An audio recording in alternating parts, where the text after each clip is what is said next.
طيب البذور عامة بتبقى منتخبة من أمهات طرحة وثمارها جيدة ومزارع احنا بنشرف عليها، عارفين كويس الأصل بتاع الشجرة ده جاي منين واتزرع ازاي وإنتاجيته مدى جودتها ايه.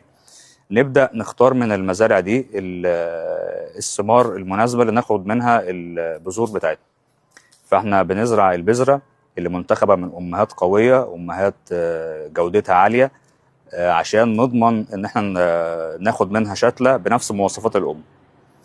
نبدأ نحصل على البذور دي من المزارع، بنعالجها طبعا بطرق معينة عشان نحافظ عليها ما يبقاش فيها مشاكل.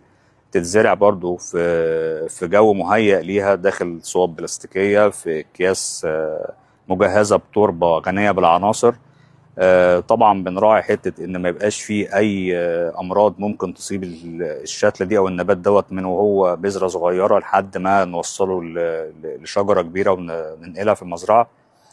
الجو في الصوبه بيبقى مجهز بكل الامكانيات الممكنه عشان تساعدني ان انا اخرج البذره دي وتصبح شتله بطريقه كويسه، بنمو جيد، بمجموع جذري قوي، بشتله خاليه من الامراض.